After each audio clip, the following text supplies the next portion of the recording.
आज के वीडियो में हम बात करने वाले हैं कि अगर हम बिजनेस ट्रांजैक्शन में अगर हम बैंक चार्जेस पे करते हैं, यानी कि हमारे बैंक अकाउंट से एक बैंक चार्जेस के रूप में कुछ अमाउंट डिडक्ट होता है, उस बैंक चार्जेस पर अगर हमने कोई जीएसटी पे किया हुआ है तो क्या उस जीएसटी का आईटीसी हम ले सकते हैं और उसकी एंट्री कैसे की जाती है, क्योंकि बैंक आपको उसका इनवॉइस नहीं देती है। क्योंकि नॉर्मल छोटे छोटे अमाउंट जो होते हैं उस पर जीएसटी होता है, तो छोटे छोटे अमाउंट का वो इनवॉइस इशू नहीं करती है। तो ऐसे केसेस में हम input tax credit bank charges पर जो जीएसटी पे किया हुआ है उसका कैसे ले सकते हैं, ये आज हम इस वीडियो के अंदर बात करते हैं।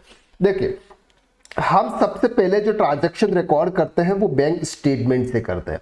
यानी कि सर हमारे बैंक स्टेटमेंट के अंदर कुछ अमाउंट हमें शो होता है कि ये अमाउंट आपके बैंक चार्जेस में गया है। फॉर एग्जांपल 100 रुपीज का आपका बैंक चार्ज था, उस पर उन्होंने 18% के हिसाब से 118 रुपये का उन्होंने क्या किया, आपसे बैंक चार्ज किया।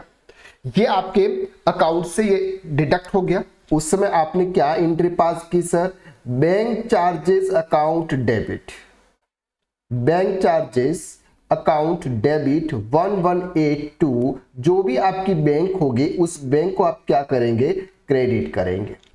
इसी तरह से जितने भी आपके उस मंथ में बैंक चार्जेस होंगे वो सभी आप इस तरह से उसकी एंट्री पास करेंगे। अब क्या होता है सर, बैंक आपको उसका कोई इनवॉइस तो नहीं देती है, या फिर अगर आप इस तरह से यहां पर इसको अलग से दिखा देते कि 100 रुपए का सर आपका बैंक चार्ज है और 18 रुपए का आपका जीएसटी है, तो ये भी फिर आपका प्रॉपर मैच करेगा नहीं। तो इसके लिए क्या होता है, नॉर्मल जब भी हम बैंक से कोई भी ट्रांजैक्शन रिकॉर्ड करते हैं तो आपको इस तरह से ट्रांजैक्शन को रिकॉर्ड करना है। इसके बाद बैंक चार्जेस का जो ट्रांजैक्शन है उस पर हमको अब कुछ भी नहीं करना है। अब हमको देखना है जीएसटीआर 2B।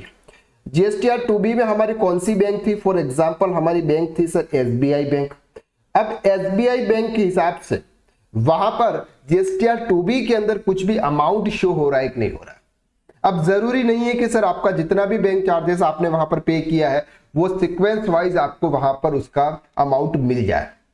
जो भी अमाउंट आपके जीएसटीआर 2B के अंदर आ रहा है, जैसे फॉर एग्जांपल आपके जीएसटीआर 2B के अंदर आया कि सर आपने 18 रुपए का जीएसटी पे किया है, उसमें 9 रुपीज आपका सीजीएसटी है और 9 रुपीज आपका एसजीएसटी है। ये आपको दिख रहा है, ये आपको दिख रहा है कहां पे, आपके जीएसटीआर 2B के अंदर। तो अब आपको क्या करना है, सिंपल एक जेवी पास करनी है एंड ऑफ द मंथ को। जिस भी मंथ में आपको, जैसे फॉर एग्जांपल हम बात कर रहे हैं नवंबर मंथ की, नवंबर मंथ का आप जीएसटीआर 2B कब देखेंगे सर, 14 दिसंबर के बाद में देखेंगे। 14 दिसंबर के बाद में आपको पता चल जाएगा कि आपके बैंक से कुछ आईटीसी आपको वहां पर शो हो रहा है या फिर नहीं हो रहा है। तो नवंबर की 30 तारीख को, जो भी आपकी 30 को, उस दिन आपको एक सिंपल एंट्री पास करनी है, इनपुट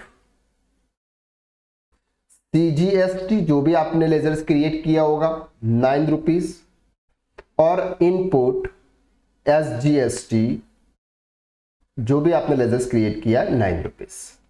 ठीक है, 2। अब यहां पर सर क्या आएगा, 2 बैंक चार्जेस, यानी कि सर बैंक चार्जेस को आपने पहले ज्यादा डेबिट किया था, अब उसको आप उतने अमाउंट से क्रेडिट कर देंगे।